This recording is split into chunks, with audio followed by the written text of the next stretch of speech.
Granite was born from molten magma that cooled slowly over millions of years, a fossilized memory of the Earth, preserving the imprint of the pressure, heat, and time that shaped it into a material humanity reveres for art and architecture. Behind its solid form lies a long journey of metamorphosis, from the raw, buried deep within, to the refined surface. The stone is freed, then polished until its veins appear.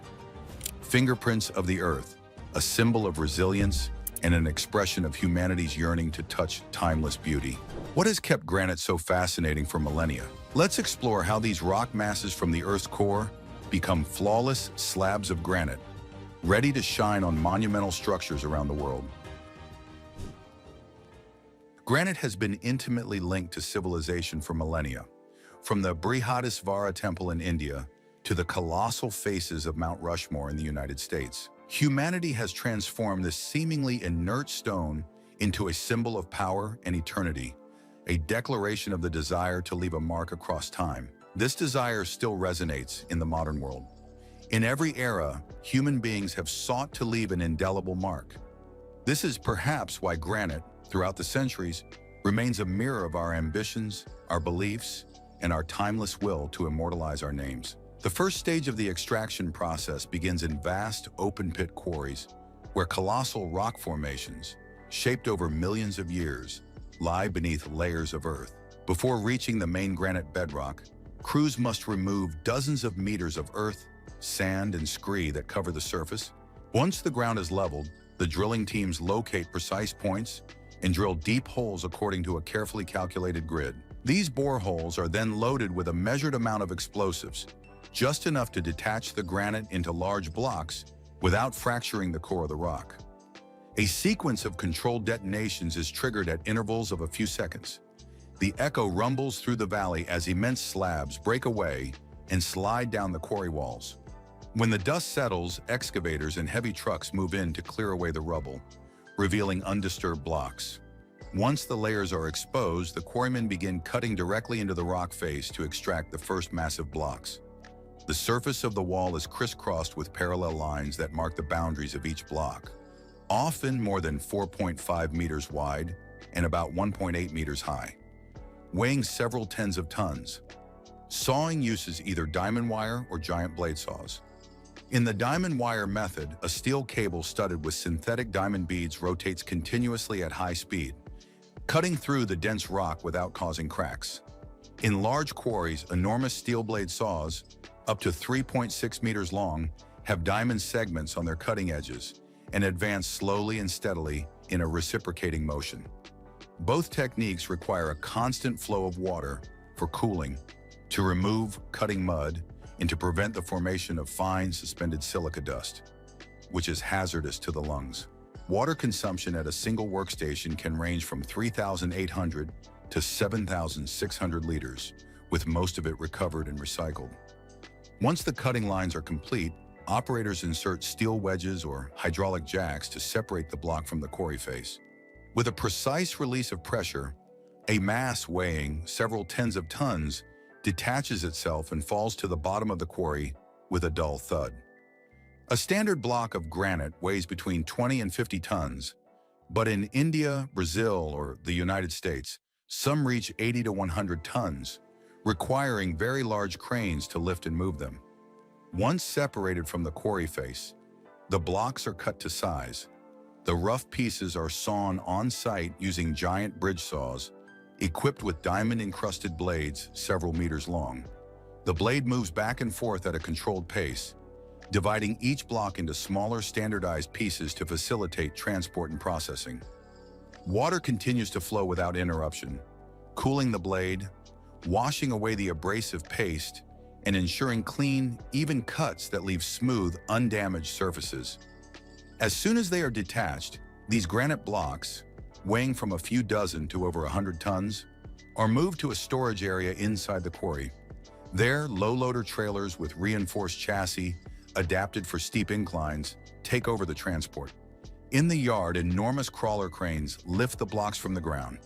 Before lifting, each piece is secured with chains and steel straps at precisely calculated balancing points to prevent any slippage or rotation.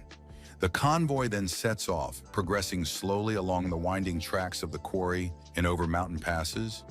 Thus begins the long journey of granite, from the depths of the earth to its next transformation. Upon arrival at the plant, overhead cranes lower the blocks onto massive saw tables, firmly anchored in concrete foundations to eliminate vibrations. The blocks are held in place by steel frames and hydraulic clamps, ensuring perfect stability as the blades begin their work. At the heart of the system is the multi-blade saw. Each machine aligns 40 to 80 parallel steel blades, each over 3 meters long, their edges studded with industrial diamonds to increase cutting power. In a steady back-and-forth motion, dozens of parallel cuts slice through the granite. The blades descend at only a few millimeters per minute, a precisely controlled rate to prevent any cracking in the crystalline structure. Vibration and pressure sensors measure resistance in real time and adjust the cutting force for each area of the stone, as each block has its own unique mineral density. Throughout the entire operation, high-pressure water jets supply hundreds of nozzles to cool the blocks, remove mud, and minimize wear. Each saw consumes between 3,000 and 5,700 liters of water per hour, most of which is recycled through settling and filtration. This cooling system not only protects the equipment, but also removes silica dust from the air, a major health concern for the operators. A complete sawing cycle lasts 15 to 24 hours, depending on the size and hardness of the block. Afterward, the granite is cut into dozens of uniform slabs, 19 to 32 millimeters thick, each weighing several hundred kilograms. Each slab is numbered, checked for flatness and uniformity, and then carefully stacked on steel racks to dry. This is a crucial step for its commercial value. Only perfectly flat slabs, without joints or cracks, proceed to the polishing line, where the true beauty of the granite begins to reveal itself. After sorting and inspection, the blocks are moved to the calibration workshop, the phase that determines the standard dimensions of the future slabs. Here, each block is converted into slabs of uniform thickness, generally from 12 to 30 millimeters, depending on the intended use: worktops, steps, wall cladding, or high-end flooring. The process relies on large, multi-blade diamond circular saws. Each blade, up to 3 meters in diameter, is segmented with synthetic diamond to guarantee durability and precision in such a hard stone. During machining, all the blades rotate simultaneously, progressively cutting through the depth and slicing the block into sheets of perfectly controlled thickness. A high-pressure water system cools the blades, reduces friction, removes stone slurry, and prevents edge burns or microcracks that could ruin an entire slab. The spacing and thickness between slabs are controlled by laser sensors and hydraulic actuators, maintaining a tolerance of less than a millimeter along the entire length. The consistency of the operation is remarkable. A single block, weighing several tons, becomes dozens of flawless slabs with clean edges and smooth surfaces. It is often at this stage that the crystalline patterns, sparkling veins of quartz, mica, and feldspar, capture the light and transform a rock from the depths into a material celebrated as much for its strength as for its timeless beauty. As soon as the slabs are cut, the surface remains rough and covered with a fine mineral dust. From the cutting area, these slabs, each weighing several hundred pounds, are transferred to an automated polishing line, tens of meters long and often operating 24/7. As each slab moves forward, it passes through a series of grinding and polishing heads, each completing a step: leveling, smoothing, and then a mirror finish. At the beginning of the process, coarse grit heads remove saw marks and irregular grooves, creating a uniform surface. Fine grit heads, usually diamond-tipped, then refine the texture with astonishing precision, removing a minute layer of material with each pass. Throughout the process, sensors automatically control the pressure and rotation speed to protect the granite's crystalline structure from microcracking. A continuous flow of water limits heating, removes sludge, and keeps the heads in optimal condition. The water is filtered and recycled via settling basins, reducing waste and keeping the work environment clean. As the slabs progress, their surfaces become brighter and more reflective. In the final stages, the light shimmers as if on glass, revealing the granite's intricate composition, the interplay of quartz, mica, and feldspar, the mineral pattern that gives it its distinctive metallic sheen. Once the required level of smoothness is achieved, operators apply a colorless protective coating, a sealant designed to extend the stone's lifespan and preserve its polish for years. Based on silane or silicone, it penetrates deep into the granite's micropores and forms an invisible barrier against water, oils, and weak acids. Application is carried out using automatic sprayers or low-pressure rollers, depending on the plant's capacity. Sensors monitor the coverage in real time to ensure uniform application without gaps or overspray. After application, the slabs cure naturally in a temperature and humidity-controlled environment, allowing the sealant to set and reach its optimal transparency. Once curing is complete, each slab is inspected under high-intensity light. Everything is scrutinized: micro scratches, dull areas, and subtle variations in color. It is at this stage that the granite reaches its final perfection, a deep, luminous surface ready to capture natural light with virtually timeless durability. Next comes laser metrology, the ultimate precision check before packaging. Multi-beam scanners sweep the entire surface, collecting millions of points to reconstruct a detailed 3D map of each slab. The software analyzes the flatness, thickness, and parallelism of the faces, detecting deviations on the order of a few hundredths of a millimeter. Thanks to this extreme precision, the factory identifies microcracks, air pockets, or deformations invisible to the naked eye. Non-conforming slabs are marked and set aside. The flawless pieces move to the automated packaging area, ready to begin their journey from the factory to architectural projects around the world. After laser inspection and final surface cleaning, the slabs are moved to the packaging area, where every operation is carefully orchestrated to protect these considerable masses of stone. A slab can weigh between 180 and 450 kilograms. All handling is therefore carried out using vacuum lifters or hydraulic gantries. These vacuum lifters raise the slabs vertically to prevent scratches, chips, or corner impacts.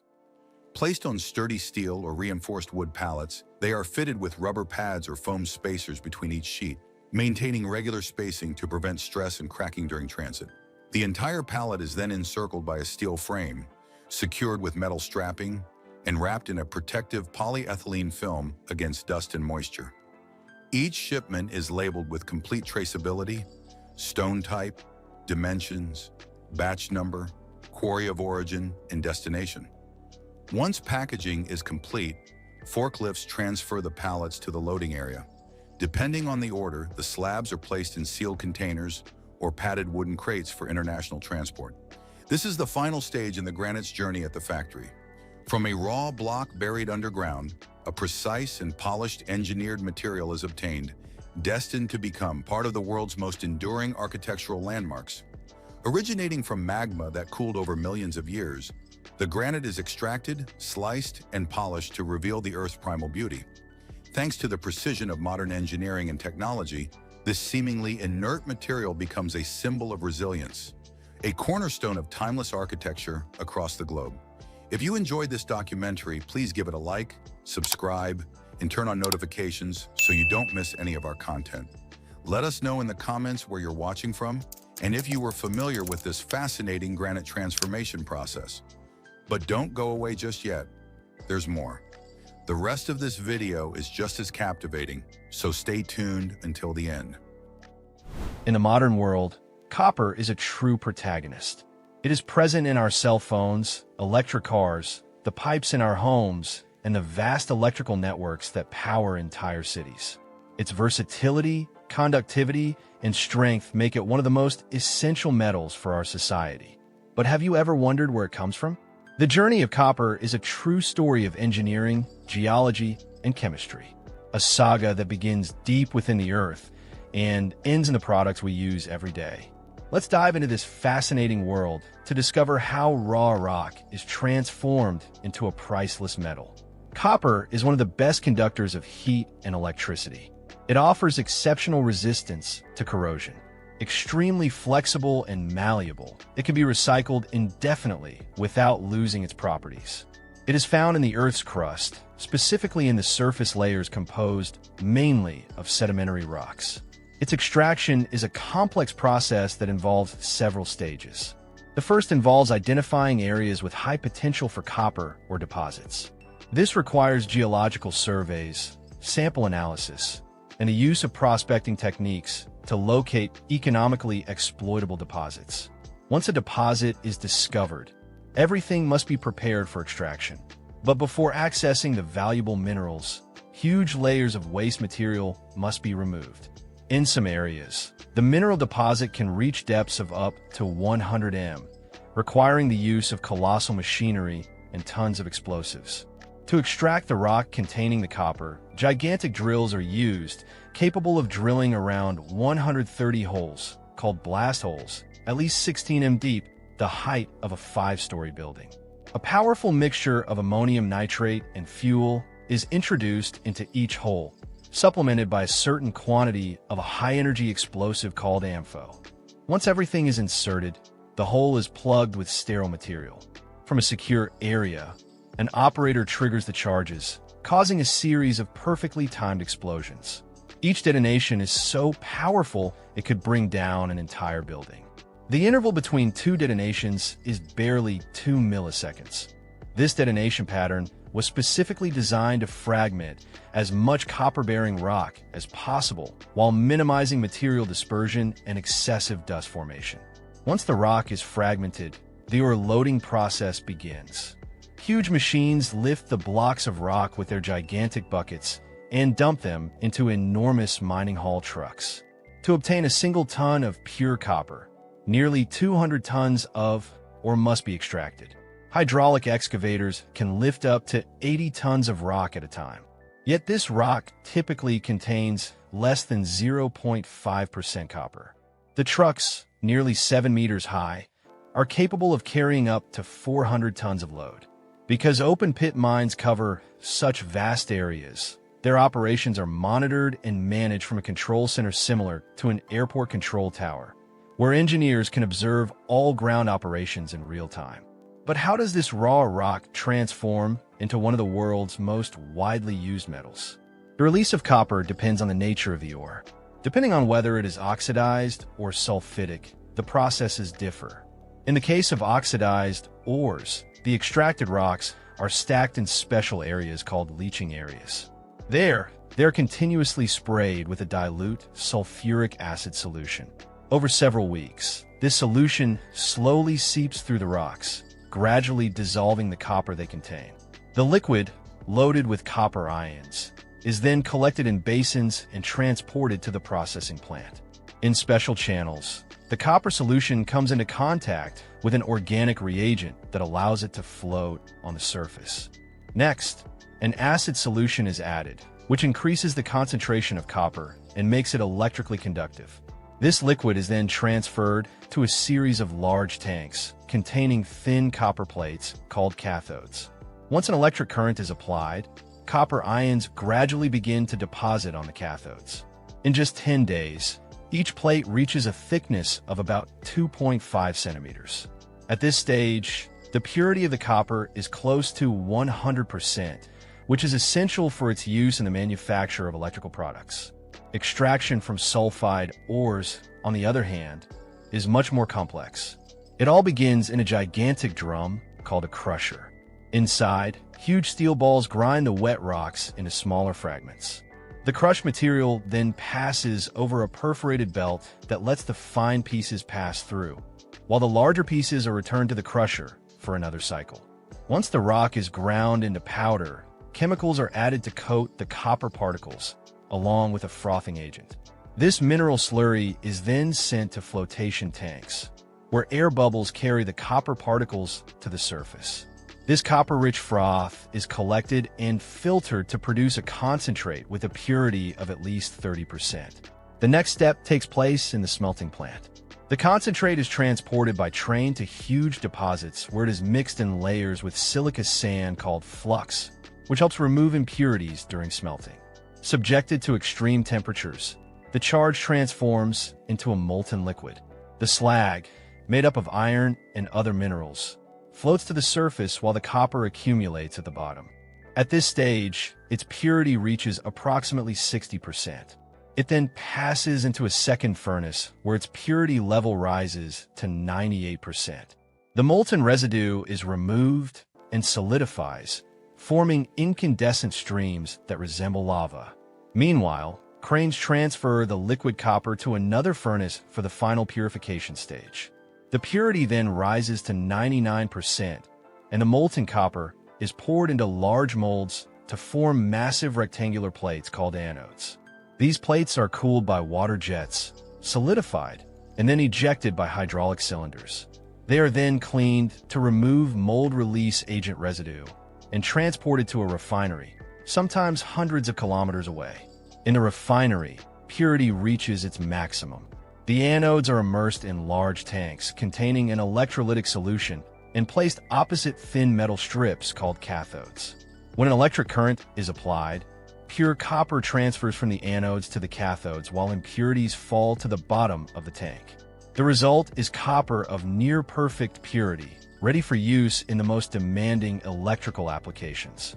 The refined copper is then introduced into a vertical furnace where it is remelted. The molten metal is directed into a mold that produces large rectangular blocks approximately 6 m long. Upon exiting the mold, the copper is cooled by jets of water and takes the form of a continuous bar. This bar then passes between several rollers that reduce its diameter. At the exit, it is transformed into a copper wire approximately 7 millimeters thick. This wire is spirally wound by a machine and then compressed to take up less space during transport. These immense coils of pure copper are then ready to be transformed into conductive wires capable of carrying electricity to the four corners of the world. And this is the incredible journey of copper from raw rock to the electrical conductor that powers our modern lives. And most importantly, don't forget to like, subscribe, and hit the bell so you don't miss any of our upcoming content.